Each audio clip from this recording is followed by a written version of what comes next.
So this next piece also has a very special place in my heart. I acquired it directly from the person who collected it, and it is one of the finest examples on the planet for the species and for a locality that I absolutely cherish. Not a lot of people have given, to, in my opinion, the respect that is due to Elmwood calcites from Tennessee.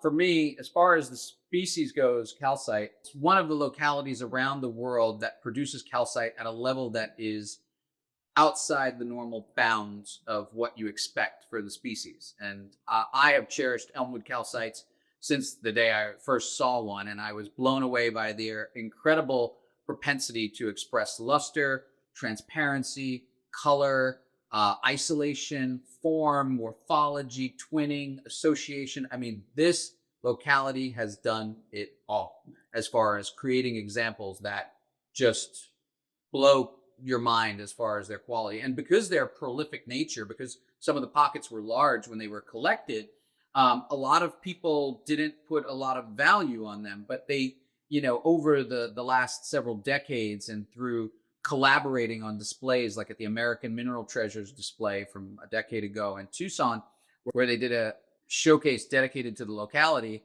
you could see all the examples side by side and really understand these are the finest objects. This I attribute to Mark Kielbaso. He collected the piece underground at a time when the jewels were coming out, and these jewels grew in a way where they grew on the matrices, usually on the bottom side, as a late stage generation of formation in a pocket where pieces of matrix had already broken off. And that's exactly what happened on this piece. This is a complete floater. It's a remarkable object because the transparency, the luster, and the quality are unparalleled that I've ever seen. This jewel is so transparent. It's so gem. It's literally flawless. You can see through to the matrix right to the bottom and see the double refraction property of calcite when you look into it from the front. It's a remarkable thing. It has absolute perfection of luster and color. It's not repaired, it's not restored. And this piece of matrix is a complete floater. All of this broke off on these edges here and on this side, and it recrystallized with quartz. Quartz is completely coating this. There's a little crystal of sphalerite here, and there's little dolomites on the back side. And there's a dusting of probably dolomite on the front side. This is Dolostone, and which is a very hard stone. This, if anyone knows, this is like if you hit it, it like pings like you're hitting a glass. It's incredibly hard stuff. So these super soft 3 on the Mohs scale calcites are grown on this incredibly hard stone. So trimming objects from the mine is really challenging. And this was just gently sitting there. And the stone probably was sitting like this and perched in a way that it had enough room that bridged for the calcites to grow. And this is a absolutely incredible scalenihedron twin.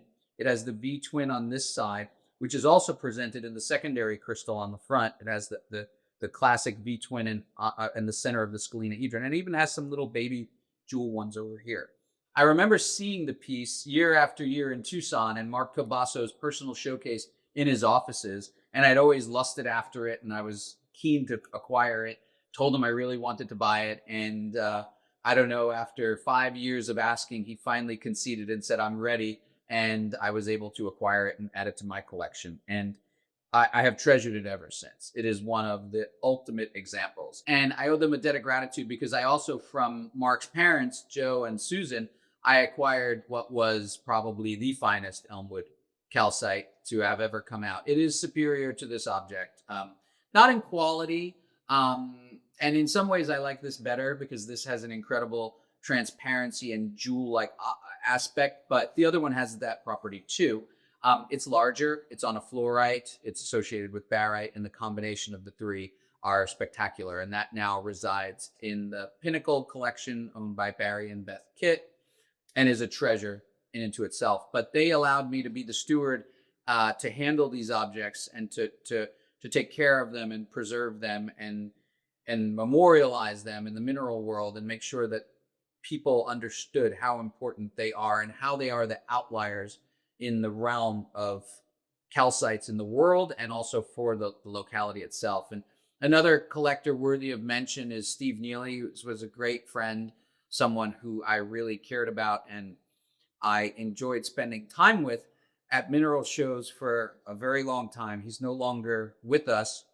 And, I dedicate this to him as well because he lived nearby the location and was an astute collector of Elmwood calcites. And he owned some incredible examples that have been out there in the mineral community and that are dispersed in collections now.